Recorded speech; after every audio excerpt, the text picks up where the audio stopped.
नमस्कार।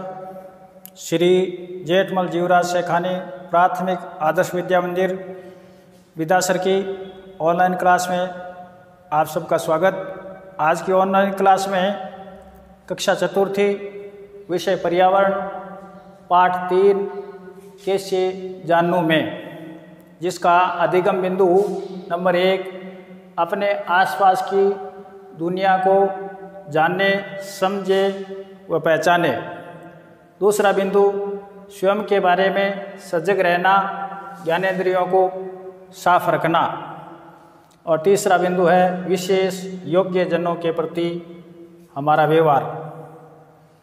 तो पाठ का नाम आया है कैसे जानूं मैं। हम अपने आसपास के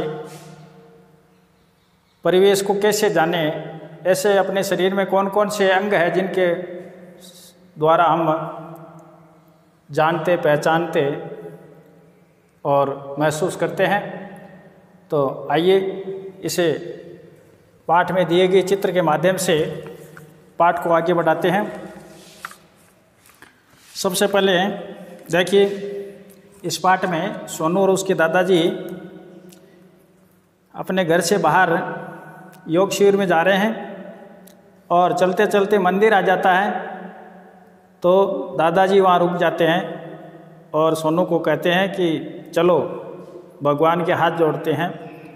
तो सोनू ने कहा, दादाजी आपको कैसे पता लगा कि मंदिर आ गया, क्योंकि दादाजी को दिखता नहीं है। सोनू अंगुली पकड़कर दादाजी को ले जा रहे हैं। तो दादाजी ने कहा कि हमें दिखता नहीं है तो हम सुन कर के भी महसूस कर सकते हैं। आप भी अपने आँख बंद करो और सुनो। देखो मंदिर की घंटी सुनाई दे रही है। मैं रोज़ यहाँ से निकलता हूँ और मंदिर की घंटी सुनाई देती है तो मुझे पता हो जाता है कि मंदिर आ गया है। रोज़ मैं भगवान के आगे हाथ जोड़कर निकलता हूँ। तो हमें अपने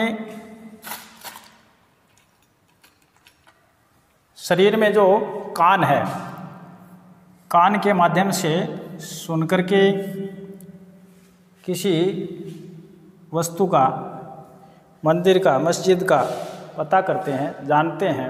मंदिर में भजन कीर्तन चलता है तो दूर से हमें पता लग जाता है अमुक मंदिर में मंदिर है, वहाँ कीर्तन हो रहा है।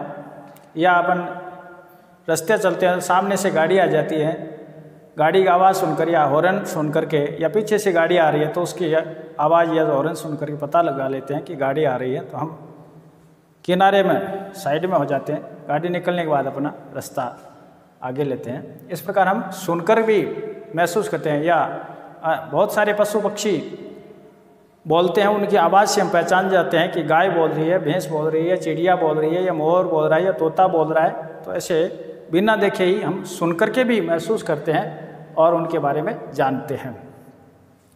अब दादाजी और सोनू आगे चलते हैं थोड़ी दूर, और चलने के बाद क्या आता है कि मिठाई वाले की दुकान आती है, जैसा चित्र में दिख रहा है।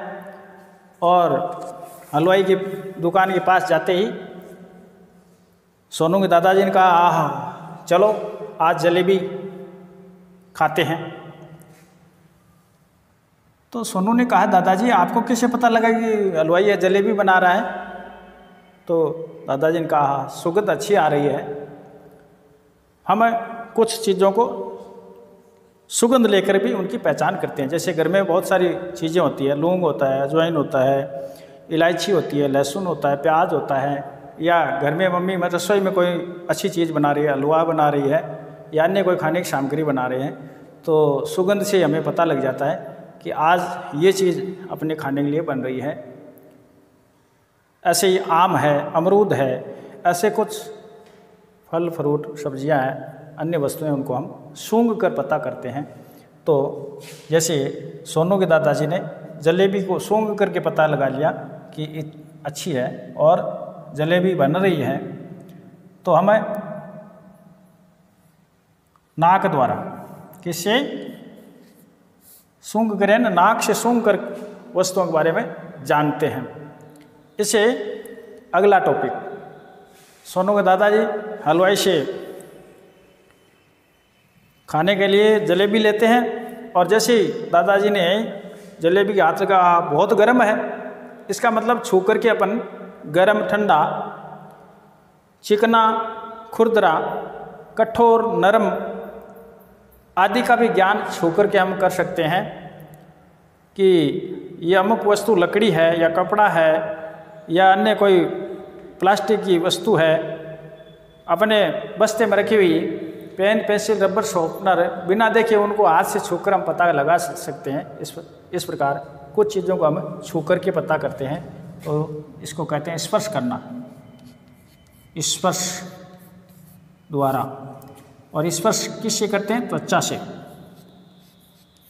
यानी अपने शरीर में किसी भी अंग के कहीं भी कोई वस्तु टच होती है तो हमें उसका गर्म, ठंडा, कठोर, नरम का पता हो जाता है। या हमारे शरीर में कहीं मक्खी, मच्छर डंक मारते हैं, उससे पता लग जाता है कि मच्छर काट रहा है।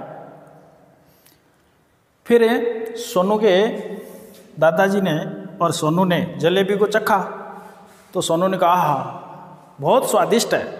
यानी किसी चीज़ को हम चख कर भी ज्ञान प्राप्त करते हैं।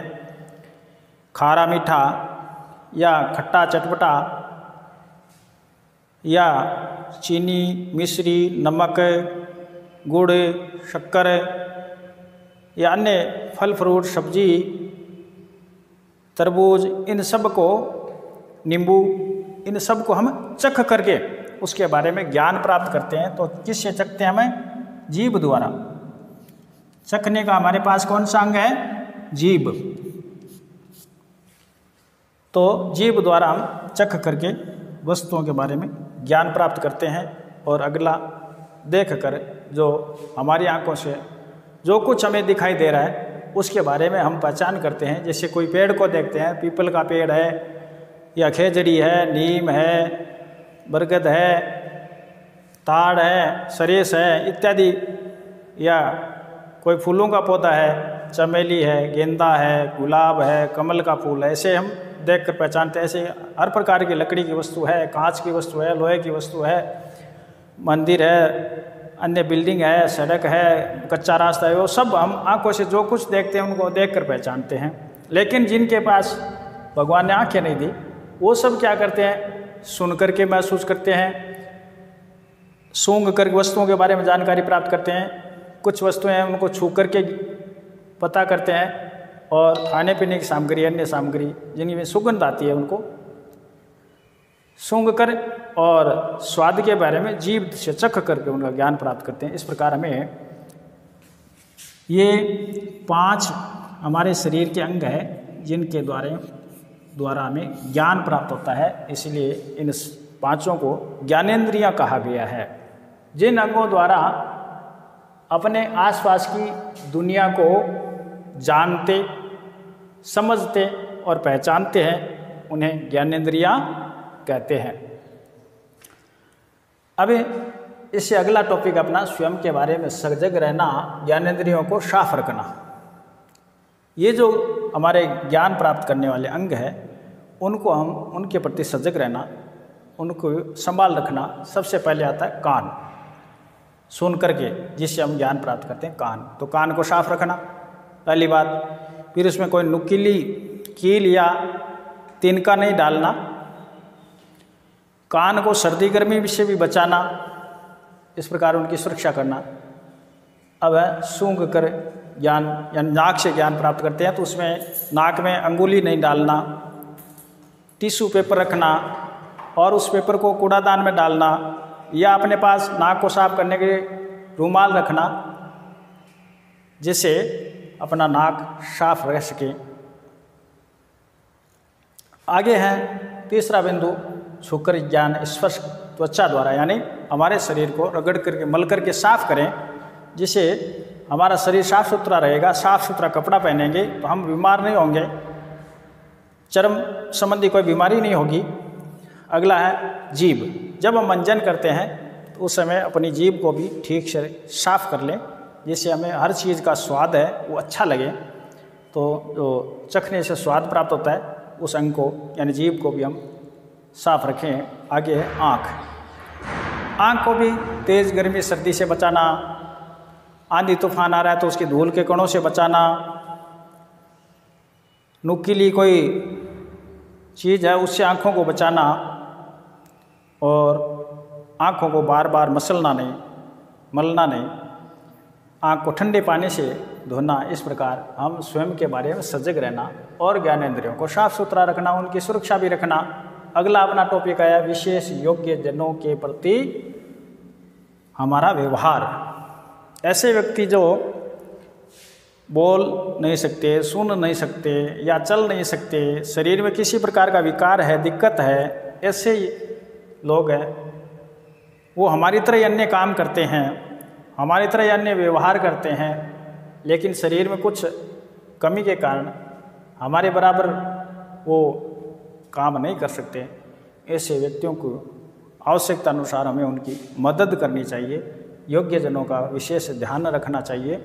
इस प्रकार इस पाठ में दिए गए तीनों टॉपिक है वो हम समझ गए हैं। अब आगे इस पाठ में गृह कार्य दिया जाएगा, उसे गृह कार्य को अपनी कॉपी के अंदर ठीक सुलेख में सुंदर लिखेंगे और उन प्रश्नों के उत्तर हैं वो मैं कॉपी में हल करके लिख करके आपको पास भेजूँगा। आप उनको सुलेख में अपने विषय की कॉपी में सुंदर अच्छा लिखेंगे और अपने मेरे व्हाट्सएप नंबर पर भेजेंगे। आगे आपको इस पाठ के प्रश्नोत्तर यानी गृह कार्य दिया जाएगा, तो उस गृह कार्य को समझ करके हल करेंगे। उसका गृह कार्य है प्रश्न संख्या 1 से लेकर के 10 प्रश्न है। इन सभी प्रश्नों को उत्तर आपको मैं कॉपी में लिख कर भेजूँगा और आप अपने विषय कॉपी में सुलेख में सुंदर लिखेंगे।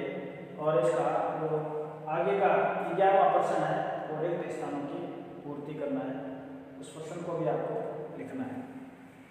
प्रश्न संख्या 11, रिक्त स्थानों की पूर्ति कीजिए।